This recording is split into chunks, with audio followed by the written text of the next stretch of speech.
इससे जो पिछला हमारा लेक्चर्स थी उन तमाम लेक्चर्स में हमने प्रेजेंट टेंस को और पास्ट टेंस को मुकम्मल तौर पे उसको हमने कवर किया है। आज का जो हमारा लेक्चर होगा इसमें हम कवर करेंगे simple future tense. Simple future tense क्या है और सिंपल फ्यूचर टेंस की जो एग्जांपल है और साथ साथ इसकी जो यूजेस है, कहाँ कहाँ पे हम इसको यूज़ करते हैं, इन तमाम बातों को आज इस लेक्चर में आज हम कवर करेंगे। सिंपल फ्यूचर टेंस को हम क्या, कौन सा टेंस होता है, which is used, a simple future tense which is used to describe actions that will happen in the future।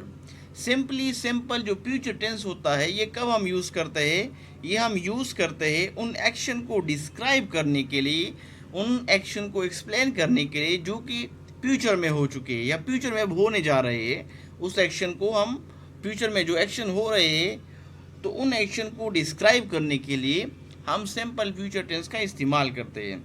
Simple future tense जो होता है इसका अगर हम सिंपल स्ट्रक्चर की बात करें तो इसमें पहला सब्जेक्ट होता है, उसके बाद वेल लगाते हैं और उसके बाद जो होता है फर्स्ट फॉर्म, जो बेसिक जो फॉर्म होता है, बेस फॉर्म यानी first form of the verb जो होता है वो इस्तेमाल करते हैं। ये इसका मेन स्ट्रक्चर, ये पहला सब्जेक्ट होगा, सब्जेक्ट के बाद वेल होगा, वेल के बाद जो होगा वर्ब जो होगा उसका first form of the verb हम इस्तेमाल करेंगे। अब इसकी जो एग्जाम्पल है उसकी जो एफर्मेटिव सेंटेंसेस होते हैं, फॉर एग्जाम्पल एफर्मेटिव सेंटेंस की अगर हम बात करें तो पहला जुमला है I will visit my grand parents tomorrow. अब इसमें आई जो है ना सब्जेक्ट है, वेल हमने लगाया है और जो वर्ब है विजिट ये first form of the verb है, तो first form of the verb हमने यूज़ किया है, तो इसको कहते हैं एफर्मेटिव सेंटेंसेस। इसमें क्या करते हैं हम, जो सिंपल फ्यूचर टेंस होता है उसमें हम सब्जेक्ट होता है सेंटेंस में और उसके बाद वेल लगाते हैं, उसके बाद जो है फर्स्ट फॉर्म द वर्ब होता है। दूसरे को देखें शी के प्रोनाउन है ये और सिंगल है, वेल लगाए उसके बाद, और फिनिश जो है ना first form of the verb है, her project next week, she will finish her project next week, यानी वो अपने प्रोजेक्ट को नेक्स्ट वीक में फिनिश करेगी।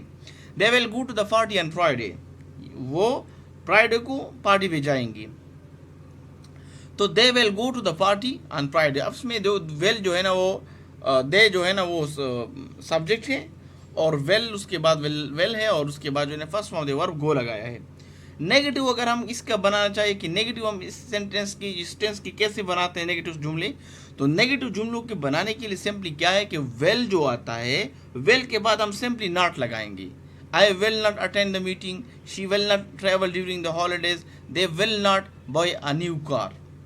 तो इस तरह क्या है, इस तरह हम इसके नेगेटिव जुमले वो बना सकते हैं। अगर हम इसके इंट्रागेटिव जुमलों की बात करें कि हम इसकी जो इंट्रागेटिव जुमले है सेंटेंस है वो कैसे बनाएंगे, तो जो वेल होगा वो सबसे पहले आ जाएगा, यानी जो सब्जेक्ट है सब्जेक्ट से पहले वेल आ जाएगा। मिसाल के तौर पे will you come to the event, will she call you later, will they join the club, यानी सिंपली जो वेल है वो सब्जेक्ट की जगह आ जाएगा। पहले जो सब्जेक्ट था ना उस सब्जेक्ट की जगह भी आ जाएगा, सब्जेक्ट इसके बाद आ जाएगा। यू जो सब्जेक्ट है तो यू से पहले वेल है, शी से पहले वेल है, दे जो है ना ये दे भी सब्जेक्ट है तो दे से पहले वेल है, यानी वेल जो होगा वो सब्जेक्ट से पहले आ जाएगा और बाकी जो सेंटेंस है वो बाद में होगा।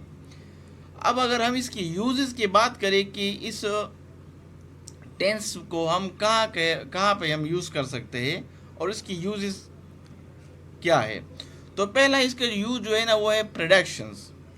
It is use to make prediction और statements about the future based on the speaker's judgment और ओपिनियन, यानी इसमें इसको हम यूज़ करते हैं उस प्रेडिक्शन के लिए या उस स्टेटमेंट्स के लिए जो कि फ्यूचर के बारे में किसी स्पीकर्स ने अपने ओपिनियन के द्वारा, अपने ओपिनियन के ज़रिए या जजमेंट के ज़रिए वो फ्यूचर के बारे में दिया है। यानी कोई स्पीकर है, कोई शख्स है, उसने अपनी एक्सपीरियंस की वजह से, अपनी जजमेंट के ज़रिए फ्यूचर के बारे में कोई स्टेटमेंट दिया या कोई प्रेडिक्शन दे दी, तो उसको अगर हम एक्सप्रेस करेंगे तो एक्सप्रेशन के लिए क्या करेंगे, हम सिंपल टेंस का सहारा लेंगे, यानी सिंपल जो फ्यूचर टेंस है उसको हम यूज़ करेंगे। For example I think it will rain tomorrow, यानी मेरा ये ख्याल है कि शायद टुमारो जो है ना वो बारिश होगी। तो अब क्या ये एक प्रेडिक्शन दिया है, उसने फ्यूचर के बारे में दिया है, तो इसलिए इसका यूज़ अगर हम करेंगे इस सेंटेंस में एक्सप्रेस करेंगे इस जुमलों को, इन अल्फाज को, तो हम सिंपल जो फ्यूचर टेंस है उसको हम यूज़ करेंगे। दूसरा इसका जो है वह फ्यूचर एक्शंस।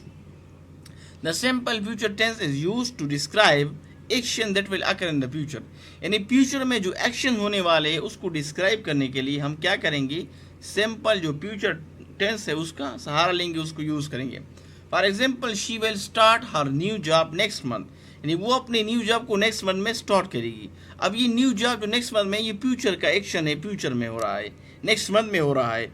तो इस एक्शन को डिस्क्राइब करने के लिए क्या करते हैं हम, फ्यूचर जो फ्यूचर सिंपल टेंस उसका हम यूज़ करते हैं। Uppers and promises. It is used to make uppers, promises or commitments. इसको हम uppers के लिए, promises के लिए या comments के लिए भी यूज़ करते हैं। यानी आप किसी को अपर किया या किसी से प्रॉमिस किया या किसी के बारे में कोई कमेंट्स दे दिए, कमेंटमेंट्स दे दी, तो उसको हम एक्सप्रेस करने के लिए भी इस टेंस का सहारा लेते हैं, यानी सिंपल फ्यूचर टेंस का यूज़ करते हैं। For example, I will help you with your homework, आपकी होमवर्क में मैं आपका मदद करूंगा। तो अब ये क्या, ये आप और अपने पेश की हेल्प की कि मैं आपका मदद करूंगा आपके काम में। तो अगर कोई इस तरह एक्शन आ जाए तब भी हम इस तरह एक्शन को एक्सप्लेन करने के लिए सिंपल फ्यूचर टेंस का यूज करते हैं। Intentions, the simple future tense can be use to express intention और प्लान्स। इस टेंस को हम अपने इंटेंशन के लिए भी यूज़ करते हैं। अगर आपका कोई इंटेंशन है, कोई इरादा है फ्यूचर के प्लान्स के बारे में, फ्यूचर के बारे में आपका इरादा क्या है फ्यूचर के बारे में, या प्लान्स क्या है आपका, तो उस प्लान्स को या इंटेंशन को एक्सप्रेस करने के लिए भी हम क्या करते हैं, सिंपल फ्यूचर टेंस का यूज़ करते हैं। For example, I will study for the exam tonight, मैं टू नाइट को आज रात मैं एग्ज़ाम के लिए क्या करूँगा, स्टडी करूँगा। तो अब ये क्या है, ये एक फ्यूचर के बारे में आपका क्या है, प्लान है, इरादा है, इंटेंशन है। तो उस इंटेंशन को एक्सप्रेस करने के लिए आप कौन सा टेंस यूज़ करेंगे, जो सिंपल फ्यूचर टेंस है वो यूज़ करेंगे। Spontaneous decisions, it can express decisions made at the moment of speaking.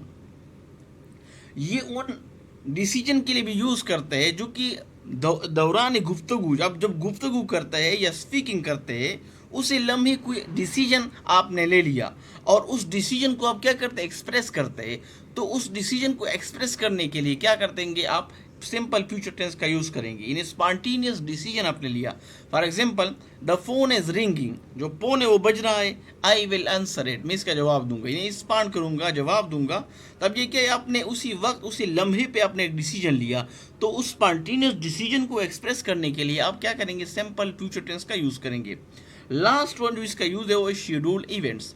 It is use to describe events that are scheduled or plan to happen in the future, यानी उन वाक़यात को, उन action के लिए आप इस टेंस का यूज़ करेंगे जो कि शेड्यूल है, प्लान है फ्यूचर में। यानी मिसाल के तौर पे आपने एक वाक़या के लिए एक प्लान बनाया है, एक शेड्यूल मुकर्रर किया कि कल ये 4 बजे 5 बजे ये वाक़या होगा, इस तरह कोई सेमिनार होगा या कोई और दूसरा वाक़या, यानी ऑलरेडी शेड्यूल है।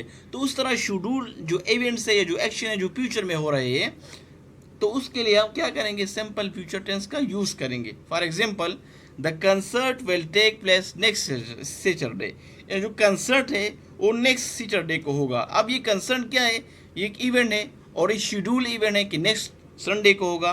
तो इसको एक्सप्रेस करने के लिए, डिस्क्राइब करने के लिए क्या करेंगे, हम सिंपल फ्यूचर टेंस के उसका यूज़ करेंगे।